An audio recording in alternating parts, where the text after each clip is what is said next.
자, 오늘은 이제 기본서죠. 자, 첫 페이지 보니까 뭐가 나오죠? 맨 앞에 민법 기본서. 자, 기본서가 뭐예요?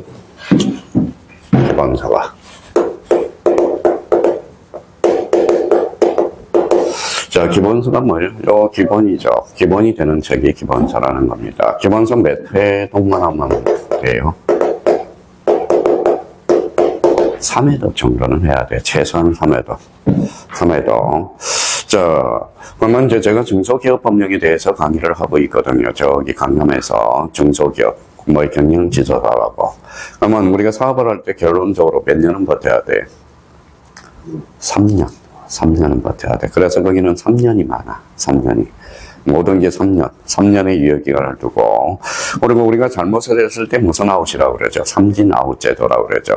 첫 번째는 봐줘. 두 번째 봐줘. 세 번째는 안 봐주죠. 그래서 삼진 아웃제라고 이야기를 많이 하고 있고요. 그래서 적어도 이제 3회독을 해야 돼. 그러면 매일 우리가 3회독을 할 때 우리가 한 번이라도 안 보면 어때? 감을 까먹거든. 그러니까 책을 기본적으로 계속 좀 읽어야 됩니다. 요즘 젊은 사람은 책을 안 읽어. 책을 안 읽어요. 뭐 때문에 그러죠?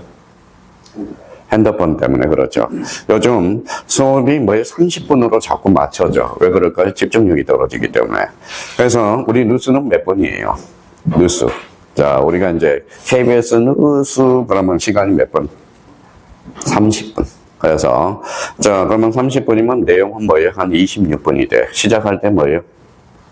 오프닝 멘트, 그 다음에 클로징 멘트. 이 클로징 멘트를 제일 잘하는 사람이 저기 JTBC 그건 뭐예요? 저기 아나운서 하나 있죠. 우리 아나운서 그분이 이제 클로징 멘트와 오프닝 멘트를 잘하거든. 그래서 뉴스는 딱 30분으로 책정이 돼 있어요. 그럼 결론적으로 우리 모든 책은 3회독이라는 거야. 3회독을 해줘야 되고. 자, 3회독이 이제 들어가기 전에 이제 뭐예요? 첫 번째는 읽어, 그냥. 읽어. 모르더라도 체크를 해놔. 어차피 몇 회 반복이 돼요. 자, 요 책은 이제 3회독이 반복이 돼요. 몇 월달까지? 1, 2, 3, 4. 그럼 5월달, 6월달은 뭐가 나올까요? 올 줄에는 뭐가 나와요? 요약집이 나와. 요약집. 근데 지금 제가 이제 실패한 게 뭡니까? 최초의 요약집을 처음 했어. 3년 전에 실시할 때. 그러니까 요약집을 하게 되니까 어때요? 뭐 처음 1월 달에 들어온 사람, 2월 달, 3월 달에 들어온 사람, 5월 달에 들어온 사람 있죠. 근데 공인중개사는 똑같이 뭐라는 거예요? 시작할 때 100명이 시작해서 똑같이 가면 되는데 덜쑥날쑥 그래. 그래서 난이도 맞추기가 쉽지가 않아요. 그러니까 여기는 지금 3주 시작했죠. 그럼 딴 사람에 비해서는 어때요?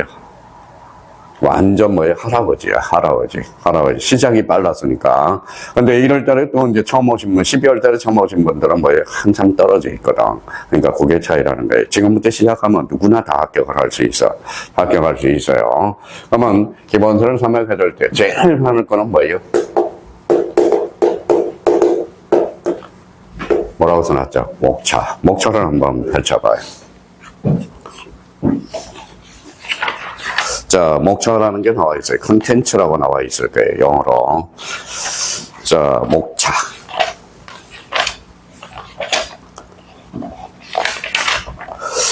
자, 차례라고 나와 있네요. 차례, 컨텐츠. 자, 컨텐츠 해가지고 처음에 파트 1 요거 뭐가 나와 있어요?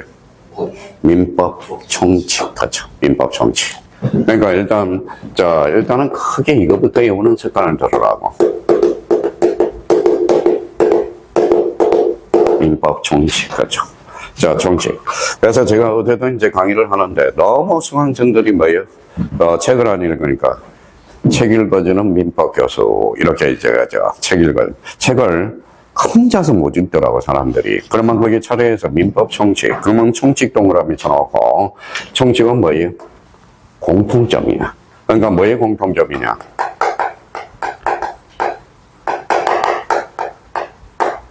이렇게 써놔요. 채권과 물건의 공통점이야.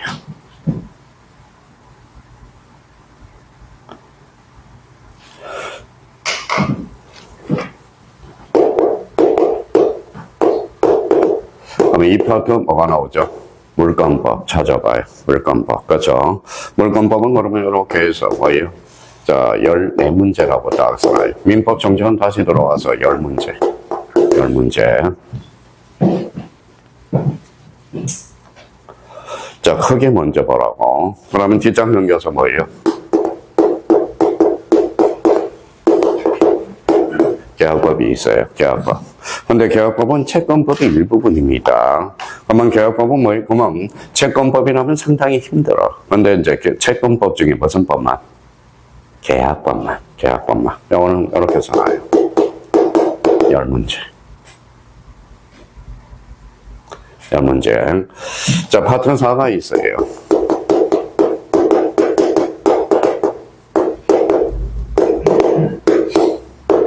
민사특별법이 있어. 민사특별법. 그러면 요 특별 그러면 뭐예요? 요거는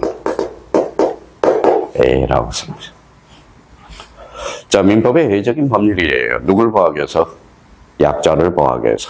자, 주택임대차보호법은 뭐예요? 누굴 보호하기 위해서 나오죠? 약자를 보호하기 위해서 나온다고. 누굴 보호하기 위해서? 임차인. 그죠? 임차인. 그래서 민사특별법. 요거는 이렇게 해서 나와요. 6문제. 그러면 여기 봐봐요. 그러면 이제 손을 요렇게 이제 엮어볼게요. 자, 선을 보면 뭐예요? 자, 요즘 책 팔아먹으려고 뭐예요? 자, 지금 목차를 선으로 연결하니까 뭐예요? 뭐라고 써놨죠? 체계도라. 그래서 막 책 팔아먹으려고 체계도 이렇게 나옵니다. 그러면 체계도라는 것은 목차를 선으로 연결하는 게 체계도야. 체계도예요. 그러면 이제 민사특별법. 그러면 민사특별법 너무 왔다 갔다 하면 복잡하니까 다시 거꾸로 올라가 보죠. 민사특별법 몇 개 법률이 있냐? 5개 법률이 있어. 5개 법률. 하나가 뭐예요? 주임법. 그래서 우리 간단하게 주택임대차보호법. 그래서 주임법이라고 우리 이제 간단하게 우리 소통을 할 수 있도록. 자, 그러면 제2편 2장은 뭐가 나와 있죠? 상임법이 나와 있어. 상임법. 그래서 상가 건물 임대차보호법. 그래서 상임법. 자, 3번은 뭐가 나오죠? 집합 건물 소유 및 관리에 관한 법. 그래서 요거는 집소법. 준석 씨는 뭐예요? 아파트에 살죠? 비슷해. 그게 바로 뭐예요? 공동주택 집소법이거든. 뭐 우리 유리 씨는 저번에 여쭤봤으니까 한번 집소법. 뭐 우리 저 토요일 날은 이제 공시법과 관련돼서 공시법 토요일 날 3시부터 6시까지. 혹시 뭐 굉장히 관심이 있으면 뭐예요? 끝나고 8시까지 경매를 들으면 돼요. 제가 그러면 3시부터, 토요일 3시부터 8시까지 있으니까. 그래서, 경매는 경매 분석만 하면 되거든. 그래서 나중에 사이트도 가르쳐 주고.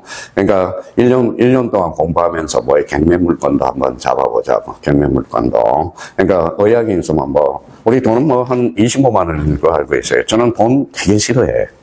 돈은 되게 싫어요. 돈에 막 결제하고 막 이런 걸. 오히려 저는 돈에 대해서는 되게 원장님이 결제해 놓으세요. 그러면 돈 되게 싫어요. 나는 돈이 없으니까 남들 돈 내라는 걸 되게 싫어하거든. 그렇게 해서. 자, 그래서 이제 집소법과 관련돼서. 그러면 우리 경매가 나오면 뭐가 있어요? 아파트. 대표적으로. 다가구, 다세대. 아까 말씀하셨던. 오피스텔, 그 다음에 토지 경매, 이런 거거든. 대부분 보면. 그러면 아파트는 경매가 들어가면 어때요? 토지거래가구역을 토지거래허가증을 받을 필요 있어, 없어? 받을 필요가 없죠. 왜 그러니까? 경매는 계약이 아니거든. 그러면 토지거래허가구역이 지정이 되면 경매는 빠져나갈 수 있는 구멍이 있어. 근데 문제는 경매는 다 빠져나가. 근데 딱 하나 문제점이 있어요. 뭘까요? 문제점이. 대출 문제야, 대출 문제. 과거에는 90%까지 대출을 해줬는데, 지금은 뭡니까? 지금은 한 DSR 제도 이런 거에서 한 60%, 만약 10억짜리 받는다. 그러면 어디까지 대출? 한 6억 정도 대출해야 돼. 나머지 4억 정도. 그러니까 경매도 결론적으로 뭐가 있어야 돼? 총이 있어야 돼, 총. 돈이 있어야 된다라는 겁니다. 그러니까 자기가 그러니까 공부하면서 경매로 돈 벌 수 있으니까, 나름대로. 그러니까 계속 관심을 가져야 돼. 우리가 뭐라는 거예요? 관심을 가져야 뭔가 물건이 보이죠. 그래서 자기가 아파트를 한번 보여보고 있다. 그럼 나홀로 아파트는 돼야 돼. 나홀로 아파트는 사지 말아야 돼. 대표적으로 30세대에서 80세대가 나홀로 아파트는 그럼 투자 가치가 없어요. 그런 것들은 우리가 배운 게 이제 집소법, 아파트가 대표적이고. 자, 4번에는 뭐가 있죠? 자, 가등기 담보에 관한 법률. 그래서 가담법이라고 써요. 가담법 동그라미 쳐놔요. 가담법. 가담법. 가등기 담보에 관한 법. 이거는 뭐 때문에 나왔어요? 조폭 때문에. 조폭이 옛날에 돈을 구워주고 봐봐요. 집을 돈을 구워주고 6억짜리인데 돈을 1억을 구워줘. 그러면 뭐예요? 자, 이전 등기할 소리를 다 확보를 해놔. 금전소비대차 계약을. 그러면 몇 억짜리를? 6억짜리를 매도 1억을 구워주고 요 6억을 꼴꺽 삼겼던 거예요. 조폭. 그래서 과거에 조폭들이 돈을 번 거야. 지금은 안 돼요. 지금은 얼마예요? 이거 봐요. 매도 6억, 매도 1억. 그러면 여기 이제 만약에 설사 뭐 6억짜리를 묻고 숨길 수가 없어. 그러면 1억은 네가 먹고 5억은 돌려주라는 게 이게 취지가 바로 가등기 담보에 관한 법률이거든. 그래서 이 조폭들 때문에 나온 게 가담법이라는 거. 지금은 어느 정도 안정돼가지고 가담법은 과거에는 뭐에 두 문제가 출제되는데 이거는 한 문제 정도가 출제되고 있어요. 그러면 자 주임법 한 문제, 상임법 한 문제, 그다음에 집서법 한 문제에서 그러면 그 밑에 뭐가 나와 있죠? 부실법 동그라미 쳐놔요. 부실법. 자, 부실법이 뭐예요? 부동산, 실권리자, 명예에 관한 법률. 그래서 부실법. 그럼 뭐가 부실한 것 같잖아. 그러니까 가칭 이렇게 써놔요.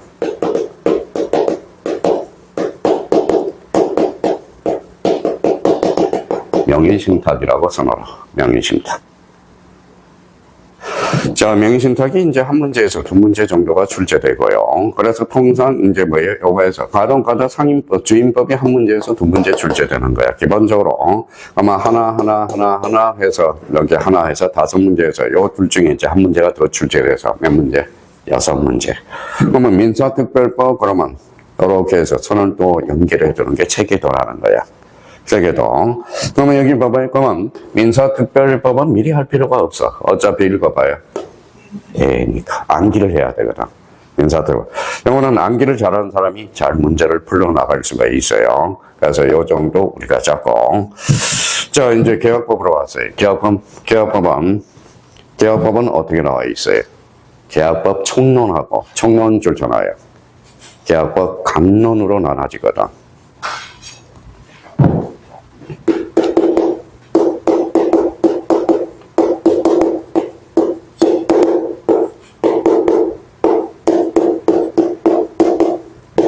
계약법 강론이에요. 요거 여기서 5문제. 5문제. 합치니까 몇 문제? 10문제. 근데 계약법은 오히려 쉬운데 사람들이 꼼꼼해야 돼. 요 계약법 말장난을 많이 쳐요. 말장난을 많이 치고. 자, 계약법과 관련돼서 그러면 우리가 이제 계약법에서 대표적으로 우리 계약의 종류 배웠죠. 계약법은 그러면 최소한 이 정도는 알아야 돼. 계약의 종류는 뭐가 있어요? 15개가 있죠. 그래서 이제 한번 덜어놔요. 재산은 정유, 매매, 교환. 몸으로 되는 것은 대차와 관련돼서는 소비대차, 사용대차, 임대차. 그러면 몸으로 되는 거, 고용, 도급, 현상 광고, 임치, 그다음에 여행 조합계약, 여행계약, 기타는 종신정기금, 하해, 그렇죠. 자, 종신정기금 하니까 어제 사건 하나 벌어진 게 있네요. 자, 일본에서 뭐 로또 복권 65억에 당첨돼서 남편이 일본의 사건이에요. 근데 남편이 뭐 65억에 당첨이 됐는데 부인 속이고 자기가 당첨됐다라는 걸 모르고 당첨됐다는 걸 속였다는 거야. 근데 2년 동안 뭐예요? 2년 동안 속여왔어요. 그러니까 2년 동안 뭐예요? 하나만 옷 입고 밖에 나가서 옷 갈아입고 나가는 것도 이제 지겹대. 그러니까 거짓말은 거짓말을 낳는다는 거야. 그러니까 뭐예요? 자, 한 20억을 썼나 봐. 그럼 몇 억이 남아있죠? 45억. 부인한테 이실직고하고, 그 다음에 요 45억을 그러면 은행에다 넣어놓고 종신정기금으로 하자. 그래서 종신정기금은 은행에다가 45억 집어넣고, 그러니까 뭐 1년 보면 한 달에 한 번씩 나한테 뭐예요? 150만 원을 줘라. 이렇게 해가지고 종신정기금을 했대요. 그러니까 거짓말은 거짓말을 낳는 거야. 사실 따지고 보면. 그래서 그게 이제 그러면 계약법에서 제일 중요한 것은 뭘까요? 계약의 종류. 계약의 종류. 요거는 뭐예요? 계약법 뭐예요? 강론이야. 그러면 공인중개사와 관련돼서는 이제 연결이 되는 것은 요거 써놔요. 강론 파트에서. 자, 매매, 교환, 임대차. 요거만 시험 범위야. 그래서 우리가 중개 대상인 권리는, 중개 대상인 권리 읽어봐요. 매매, 교환, 임대차. 그래서 중개사법 선생님이 읽어봐요. 매교림 이렇게 암기를 하라고 그럴 거야. 그래서 매매는 그러면 몇 문제 출제되느냐? 가로 열고 두 문제. 교환은 몇 문제? 한 문제. 임대차 두 문제. 그래서 다섯 문제가 출제가 되는 겁니다. 근데 교환 뒤에 하나가 있어요. 교환 뒤에 하나를 써요. 그게 한매라고 써놔. 한매. 자, 그러면 봐봐요. 한매라는 것은 이거예요. 자, 밥이 있어요. 밥이 어라테 팔았다가 되돌려 사는 거야. 이게 한매야. 그럼 여자는 매도인이죠. 여자는 매수인이 되죠. 그러니까 한매라는 것은 팔았다가 어라테 팔았다가 나중에 딴 사람한테 팔지 말고 나한테 팔아라 이렇게 한매야. 한매는 되돌릴 한자라는 거거든. 그럼 결론적으로 한매 그러면 교환 한매와 관련돼서 올해는 교환 계약이 나왔는데 교환하고 한매 그 교환 뒤에는 한매도 있다라는 거 그거 딱 기억하셔서 체계를 딱 잡아라. 매매 두 문제 교환 한 문제 교환이 안 나오면 한매가 나와. 임대차는 몇 문제? 두 문제가 출제가 되고 있어요. 그래서 여기 이제 이렇게 틀을 잡아 놓으라고. 자, 그렇다면 이제 물권법과 관련돼서 물권법 들어왔죠. 자, 물권법은 그러면, 물권 그러면 여기 동그라미잖아요. 그러면 물권의 종류. 민법상 물권의 종류는 몇 종류죠? 8가지. 아주 좋아요. 그러면 물권법도 뭐라는 거 읽어봐요. 자, 총칙 부분이 있어. 흥강편 딱 잖아요. 물권법 서론, 물권 변동. 그래서 챕터 1장하고 2장이 바로 물권법 총론이라고 그래. 물권법 총론. 그래서 1챕터 1, 챕터 2. 요걸 이제 묶어서 챕터 1하고 챕터 2까지 묶어서 거기에다 묶어놔서 한 4문제 정도가 출제가 돼요. 4문제 정도가 출제되고 있어요. 자, 그렇다면 이제 그러면 봐봐요. 그러면 물권과 관련돼서 이제 뭐가 있어요? 우리 물권의 종류는 점유권이죠. 그럼 점유권이 나오는 거예요. 점유권은 가로 열고 한 문제. 자, 제4장 뭐가 나오죠? 소유권. 소유권은 3문제 정도가 출제돼요. 자, 그러면 물권의 종류를 알았으니까 자, 봐봐요. 물권의 종류는 크게 점유권과 본권, 본권은 소유권과 제한물권, 제한물권은 다시 용익물권과 담보물권. 그럼 용익물권 넘겨봐요. 그러면 이제 용익물권. 자, 용익물권은 그러면 줄쳐놔요. 지상권, 지역권, 전세권. 아, 그래서 가로 열고 4문제라고 써요. 자, 담보물권은 그러면, 담보물권은 그 옆에도 한번 써봐요. 담보물권은 대표적으로 그러면, 직권, 질권, 저당권이죠. 근데 질권은 시험 범위가 아니야. 그러니까 뭐가 나오죠? 유치권하고 저당권.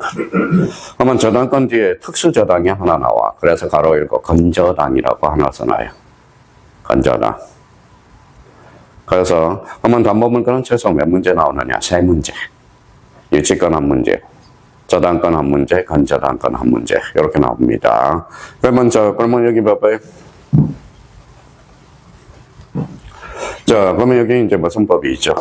계약법. 여기는 물권법이 있죠. 물권법과 계약법의 공통점을 어디에다 걸어놨어? 민법 총칙. 그래서 민법 총칙. 그러니까 사실은 공부는 그러면 어디서부터 해야 돼? 사실 따지고 보면 요거 계약법하고 물권법 이걸 해야 돼. 요 계약법 물권법이랑 민법 총칙은 당연히 따라오거든. 근데 대부분 보면 이 틀에서 못 벗어나. 그러니까 자, 서울대학교 법학과 민법 교수님들이 민총부터 하기 때문에 이게 틀을 못 벗어난다고. 그러면 사실은 어디서부터 해야 돼? 계약하고 물권하고 민법 총칙. 그래서 아까 뭐라고 그랬어요? 채권과 물권의 공통분모라고 그랬잖아. 그렇죠? 그래서 의미가 딱 전개가 된다고. 자, 그러면 이제 민법 총칙으로 이제 돌아와 봐요. 자, 민법 총칙 제1장 무슨 변동이 나와 있죠? 권리 변동. 그래서 줄 다 하나요. 자, 이번에 뭐예요? 2장 법률행위 밑줄 다 하나요. 자, 우리가 배웠던 용어들이 막 나오네. 자, 3장 뭐가 나오죠? 의사표시. 자, 의사표시. 민법 총칙으로 가니까. 그 다음에 제4장 뭐예요?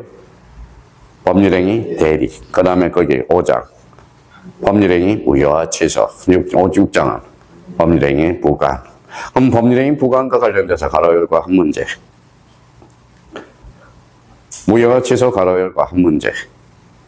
자, 법률행위 대리 세 문제에서 네 문제. 의사표시 세 문제에서 네 문제. 네 문제. 그러면 법률행위 관련돼서 세 문제 정도에서 네 문제. 이렇게 이제 출제해서 해서 이제 그렇게 이제 해서 한 최소 10문제 정도. 10문제가 확정이 돼 있어요. 확정이 돼 있어요. 자, 그러면 이제 파트 1 부분에 대해서, 그러면 이제 여기에서, 그러면 이제 이렇게 잡는 거야. 처음에 이제 공부를 이런 스타일로 해야 돼. 그러니까, 민법 정식, 목차가 쫙 떠올라야 되고, 그 다음에 여기 봐봐요. 물권법 목차가 떠올라야 되고, 그 다음에 계약법 목차가 이렇게 떠올라야 되고, 그 다음에 민사특별법 5개 법률이 떠올라야 돼요. 자, 그럼 한번 여쭤봅시다. 자, 그럼 우리 세법은 몇 개 세율이 있어? 6개. 그렇죠. 취득세, 양도세, 종부세, 종소세, 6개. 그럼 공법은 몇 개? 6개 법률. 국계법, 국토계획 및 이용에 관한 법률. 그 다음에 주택법, 그 다음에 건축법, 그 다음에 도시 및 주거 환경 정비법, 그 다음에 도계법, 그 다음에 농지법. 이렇게 이제 뭐 큰 틀은 일단 잡고 들어가라고. 근데 사람들은 나무를 먼저 봐야 돼. 나무를 먼저 보고 항상 사람은 숲을 먼저 보고 나무를 봐야죠. 무슨 나무들이 많은지. 그런데 사람들은 실력이 안 나는 사람은 뭐부터? 나무부터 본다고. 그러니까 일단 숲을 한번 보고 그 숲 앞에 뭐가 있는지를 우리가 따져봐야 되는 겁니다. 그러면 우리가 그러면 거기 파트 1 거기에서 민법 정칙에서 제일 중요한 건 복습 좀 한번 해봅시다. 파트 1 옆에다 요거 하나 써놔요. 자, 우리 복습.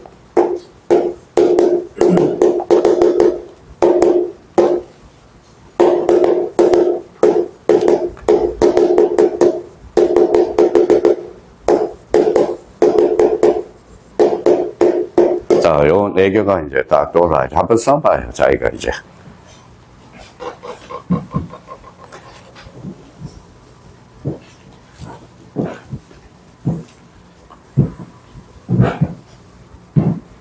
자, 그러면 이제 두 번째 하는 거니까. 자, 권리가 뭐예요? 그렇죠, 법이. 저는.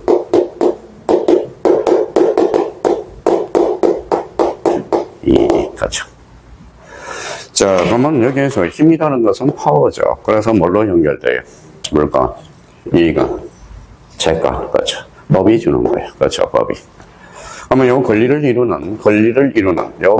이루는 개개의 사실.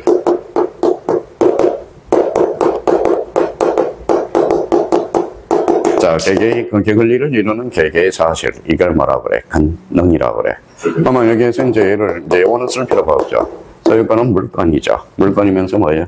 권리죠. 소유권을 이루는 개개의 사실. 이걸 권능이라고 그래. 그럼 소유권은 몇 가지 권능? 사용, 수익, 처분. 3가지 권능이다. 전세권은 그러면 물건이죠. 권리죠. 그럼 전세권을 이루는 개개의 사실. 이게 권능이거든. 권능은 뭐예요? 사용, 수익. 그래서 끝에 따서 용익, 물건. 그죠? 그러니까 이제 뒤에 이제 돌릴 겁니다. 그러면 권한이라는 것은 뭐예요?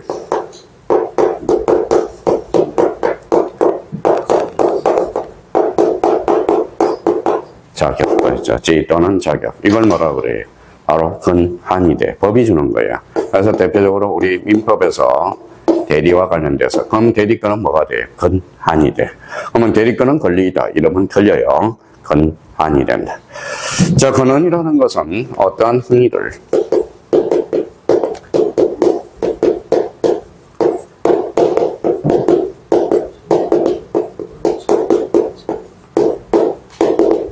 자, 어떠한 행위를 정당하게 하는 원천, 이게 바로 권한이라는 거야. 그래서 이제 우리의 법을 봐봐요. 뭐라고 써놨죠? 민법, 공시법,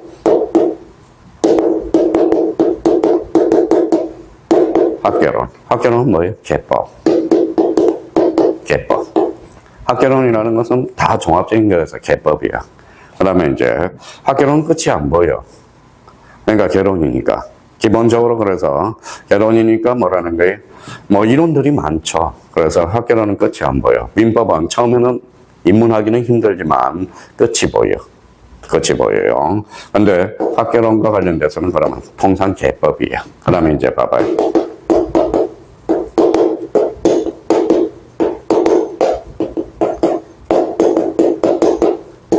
공통점은 법이죠. 자, 법이라는 것은 전제 요건이 요게 깔려 있어야 돼. 자, 우리가 그래서, 자, 이게 이제 요 네 개를 설명하는 게 뭐냐? 어디에요? 우리 이제 교양으로 읽어봐요. 법학개론에서 이제 배워. 법학개론. 자, 우리가 만약에 비전공자도 교양 필수로 뭐에 법학개론을 배우거든. 법학개론. 우리 부동산에는 부동산 학개론이 있듯이 법학개론에 이제 첫 시간에 뭘 배워요? 권리, 권능, 근원, 그 다음에 한을 배우게 돼. 이 네 가지 개념이 아주 중요한 개념이라는 겁니다. 자, 그러면 이제 공부하는 패턴은 그러면 요 목차는 매일매일 보라고. 매일매일 보라는 겁니다. 그러니까 매일매일, 나 공부 오늘 책 안 읽을 거예요. 그러면 목차를 한번 처음부터 끝까지 한번 어떻게 구성되어 있는지 공부 습관을 그렇게 이제 들이라고. 그러고 나서 이제 내용으로 쏙 들어간다고. 몇 페이지로 가시냐 하면, 자, 그러면 16페이지로 가봐요.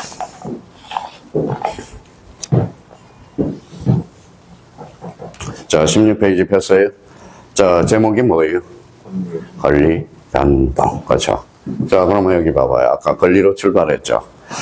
자, 권리 변동이라는 것은 변동. 그래서 권리라는 것은, 그럼 해석할 때 권리란 법이 주는 힘 또는 이익. 그럼 변동이라는 것은 결론적으로 떠나요. 바로 득실 변경이네. 득실 변경. 득실 변경.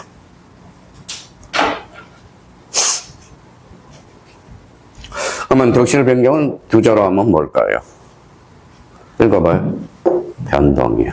그럼 여기 한번 넣어볼까요? 읽어봐요. 물권법에 파가면 읽어봐요. 물권 변동. 채권 변동. 그렇죠. 채권 변동. 그러면 채권과 물권은 바로 민법 충칙이라고 그랬죠. 이게 권리잖아. 재산권으로서.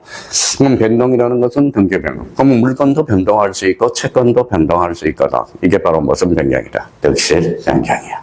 득실 변경.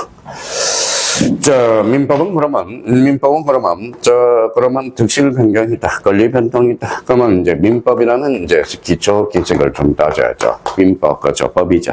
민법이 뭐예요? 자, 민법, 그러면.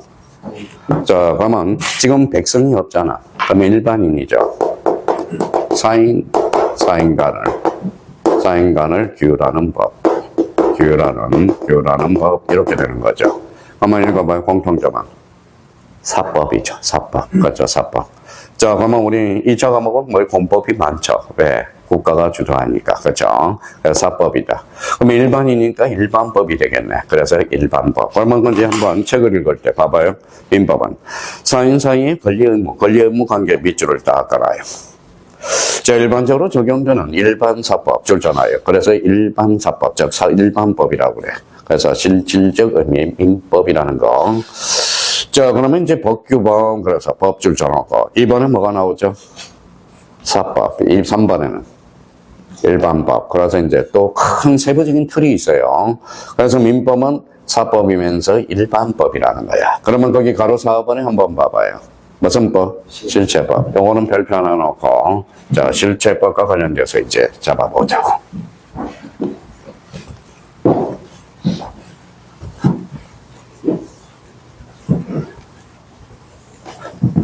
작년에 이제 우리 시험 본 사람 중에 누님이 한 분 계셔요. 저보다 한 살이 어린데, 여기 보면 이제 누님이죠. 쓰기를 싫어해. 선생님 귀찮아 죽겠어요. 그만 써요. 막 그래요. 그냥 화면 띄워서 합시다. 그러니까 떨어지는 거야. 무슨 말씀인지 아시겠죠? 그러니까, 그러면 이제 뭐예요? 써봐야 돼. 그럼 실체법이 뭘까라는 거죠. 그러면 거기에다 이렇게 써봐요. 자, 위에다가 이제 실체법. 자, 실체법과 관련돼서 이제 제목 가로 4라고 써놓고, 그러면 그 위에다가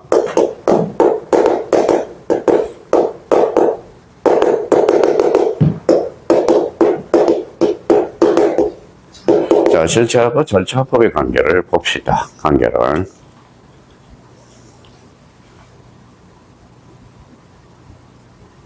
자, 그러면 이제 우리 법학에서 실체라는 것은 뭐냐?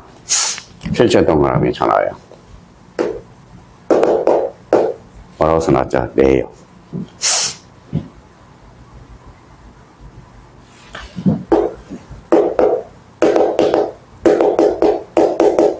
뭐라고 써놨죠? 형식이야. 형식이야. 우리가 이제 우리가 책을 읽을 때 절차법은 형식이야. 그럼 2차는 그러면 뭐예요? 절차법이 많아. 그러면 절차법이 많다라는 것은 2차 과목 때는 뭐예요? 결론 외워야죠. 그래서 2차 과목 때는 암기력 테스트야. 암기력 테스트. 자, 그러면 민법은 권리 의무 내용을 해석하는 거거든. 그래서 민법은 무슨 법이다? 실체법이야. 그래서 내용을 해석하는 거. 그럼 예를 하나 써야 돼. 자, 민법은 그러면 대표적인 무슨 법이다?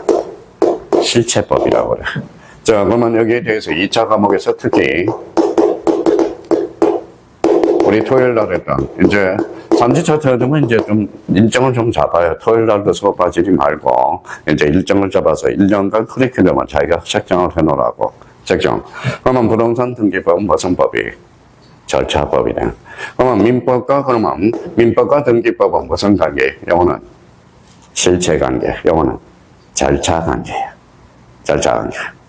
그러면 여기는 법에 서류 구비되면 등기해줘요, 안 해줘요? 해주죠. 그럼 부실 등기가 나와, 안 나와? 나오죠. 그럼 부실 등기가 나온다는 거. 그러니까 우리 등기는 서류만 완벽하게 이주해서 서류만 구비해야 되면 등기가 해줘버려. 그럼 부실 등기가 나와, 안 나와? 나오죠. 그럼 등기를 믿을 수 있어, 없어? 없어. 그러니까 등기에 믿음을 안 줘. 그래서 공신력이 불인정된다고 그래요. 그러니까 그러면 민법과 그러면 등기법의 관계는 무슨 법이? 실체법과 절차법의 관계라는 거야. 그래서 이거는 실체 관계, 이거는 무슨 관계? 절차 관계라는 거. 그걸 기억해 둘 필요가 있어요. 그러면 우리가 통상 실체법이라는 것은 내용을 해석해 주는 거고, 절차법은 뭐예요? 형식거죠. 형식을 갖춰줘야 돼. 자, 그러면 거기 가서 이제 그러면 이런 관계를 하나 딱 가져놓고 한번 읽어보죠. 자, 봐봐. 규정 내용이나 적용 방법에 따라서 직접적으로 권리 의무에 대해서 권리 의무 주잖아요. 권리 의무에 관해서 정하는 실체법, 헌법, 그 다음에 헌법과 절차법상 권리를 실행시키기 위해서 이행시키기 위한 절차를 정하는 절차법. 대표적으로 소송법이죠. 민사소송이라든지 형사소송법이라든지 민사집행법. 대표적으로 이제 민사집행법이 이제 뭐예요? 언제 하는 거죠? 자, 토요일 날 뭐예요? 6시부터 8시. 거기에서 경매 민사집행법의 규정을 갖고 있어요.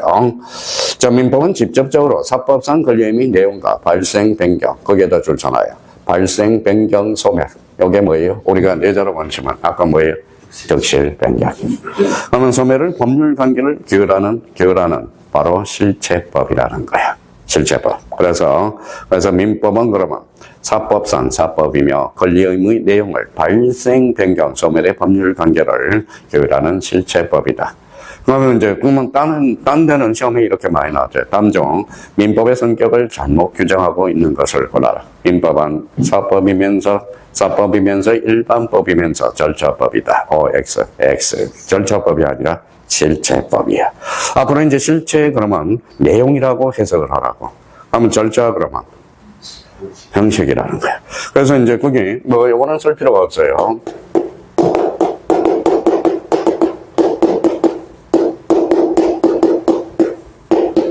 자, 뭐라고 써놨어요?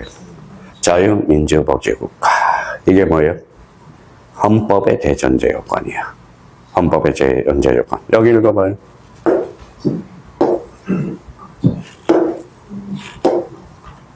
복지국가. 그렇죠. 의미가 다 있어. 읽어봐요. 자유. 읽어봐요. 평등. 그렇죠. 자유를 올리면 평등이 깨져야 안 돼. 깨지죠. 평등을 올리면 자유가 깨져. 그러면 자유와 평등을 요거 읽어봐요. 민주적 절차에 따라서. 그래서 절차에 따라서 하는 게 자유민주복지국가야. 자, 그러면 여기 봐봐요.